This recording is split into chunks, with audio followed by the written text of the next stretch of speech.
adult friendship is hard. Let me just go ahead and get that out of the way. Being friends as an adult is difficult. It takes time, it takes effort, because when we were in high school and in college, we basically had to see our friends every day. Maybe not so much in college, but definitely in high school. We knew that Monday through Friday we would see our friends, and that bonded us. But as you step into adulthood, you don't have the same kind of time you had anymore. Life is exhausting as an adult. I feel like even though I don't work a 9 to 5, I'm constantly doing things. My schedule is full with doctor's appointment, making sure that the maintenance man can come and change the air filter, my errands, going to the gym, going to yoga, meditation. All of these things get in the way of me actually making time for my friends. And then I have a boyfriend, and of course I want to spend all of my time with my boyfriend as well, which means that my girlfriends get left behind. So in 2020, I want to prioritize becoming a better friend. I moved around a lot growing up, so I didn't really have a lot of those friendships that a lot of other people have because they went to the same school their entire life.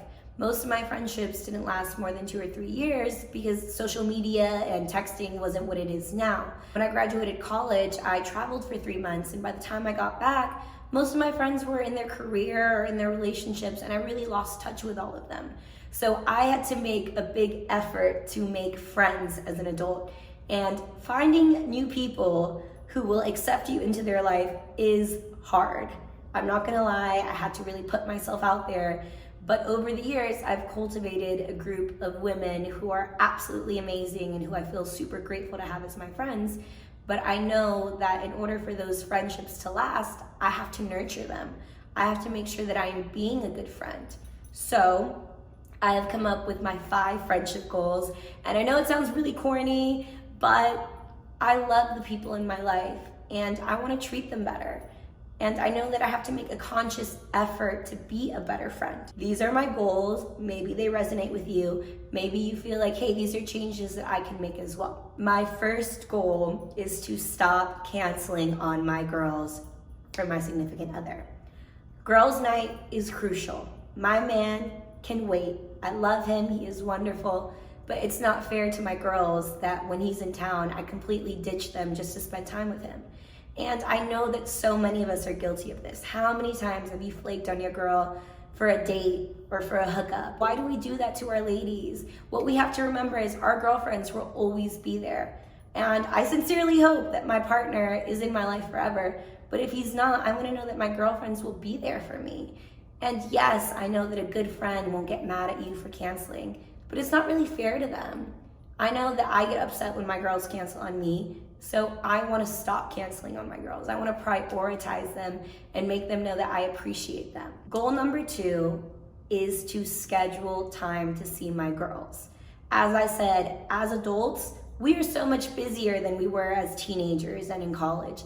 This means that we actually have to put in a date to see them. And I know it seems silly to put seeing your girls on your to-do list, but you should do it. Instead of just saying, hey, I really miss you, I want to see you, I need to be like, hey, what are you doing next Tuesday? Let's go to yoga and then have dinner after. Or even, hey, you know what? I don't really feel like going out. Do you want to come over to my place and we can binge watch Friends on Netflix instead of me watching it alone? Companionship makes you happier. They've done studies, and being around friends literally lowers your stress levels.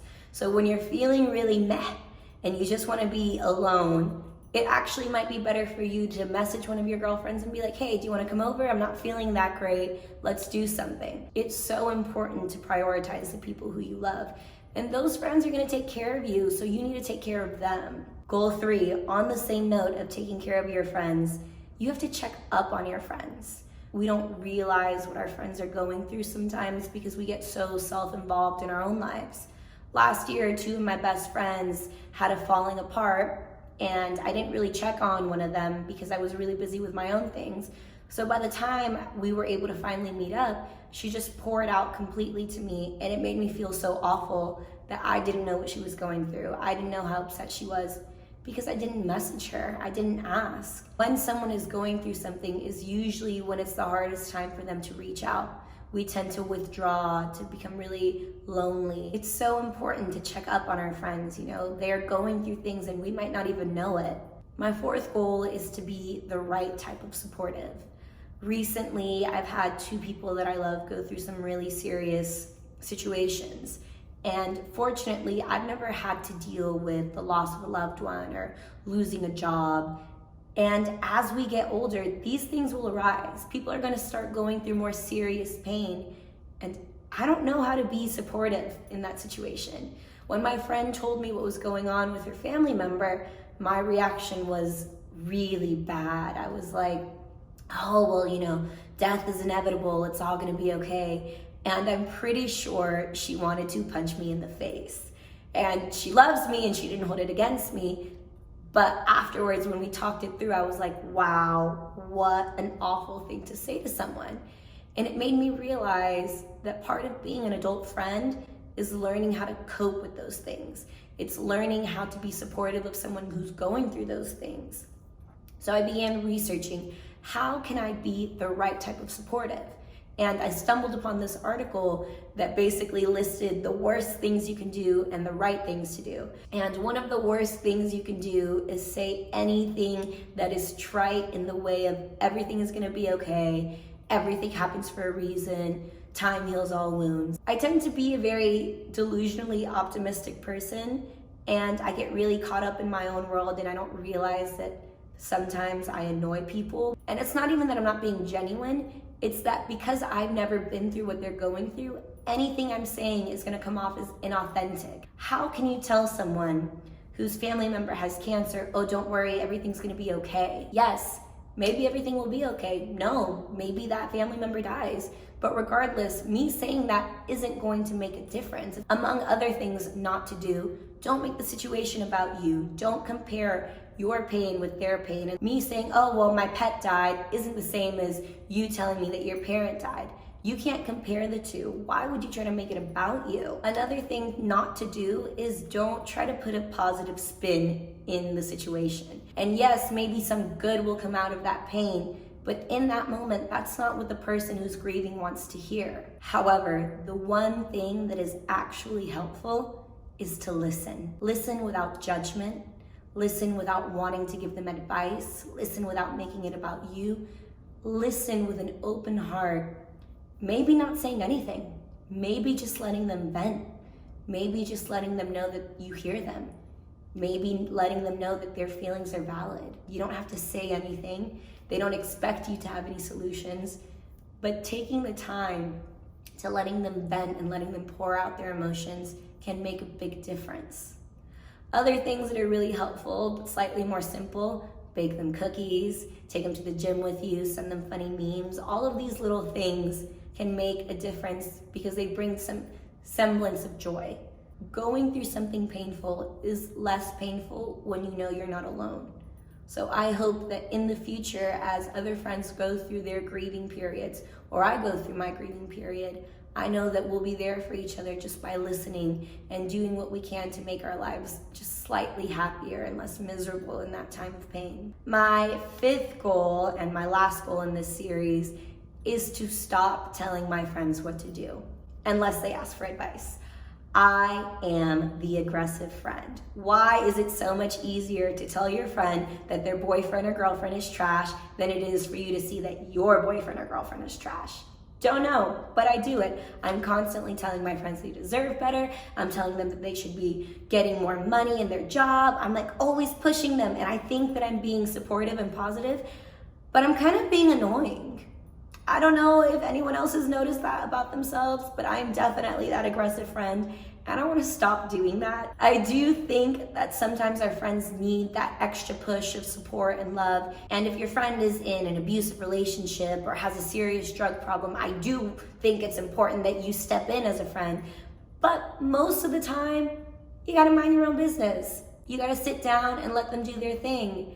You have to be okay with watching your friends stumble and hit their head. And the most important thing is to not say, I told you so. Stop being that judgmental friend. I am that person. I know that my friends are always annoyed with me about it, so I want to break that habit. And sometimes we're wrong. My best friend and I got into a huge fight last year because I told her I hated her boyfriend without even giving him the chance to really get to know him. And I felt like such a bad person when I realized he's actually amazing. So as friends, we need to step out of that judgmental, aggressive, I know what's best for you zone, and let our friends do their own thing and be there for them if we are right, but also be able to say, hey, you know what, my bad, I was wrong, I'm sorry I tried to push you. So those are the things that I want to work on as a friend this year. I think as women, it is our duty to treat each other better, that we should be better friends to one another, that we should be supportive and lift each other up and make time for the people who we value. Be selective about who you spend your time with and who you consider a friend, but also make sure that you have something to offer. You have to put into your friendships just as much as you take out. I want the women in my life, who I consider my friends now, to be my friends for the rest of my life because they encourage me, they support me, they build me up, and I want them to feel that way about me too. That's why this year, that is one of my priorities. That's something that I wanted to learn about, and that's why I did an episode on it. So I hope that you guys learned something. I did. I'm excited to implement that into my 2020. But I also want to hear back from you. What are your ideas on adult friendship? How do you prioritize being a good friend? What effort do you make in your friendships? Or what efforts do you think that you could better in your friendships? Next week, I'm talking about romantic relationships. I want to be a better girlfriend. I want my boyfriend to be a better boyfriend. How am I going to do that? I don't know. It will probably start with me learning how to stop saying I'm fine when I'm not fine. We made it through January, and you guys made it a great month for me. You helped me hit my goal of 50 subscribers. I'm hoping to break 150 this month in February. Let's see if we can do that. If you enjoy my content, give it a thumbs up, subscribe. You can check out my blog. I am linking it below, or follow me on Instagram at Sophia Eats Pizza. Thanks guys, I will see you next week so we can talk about love. Bye guys.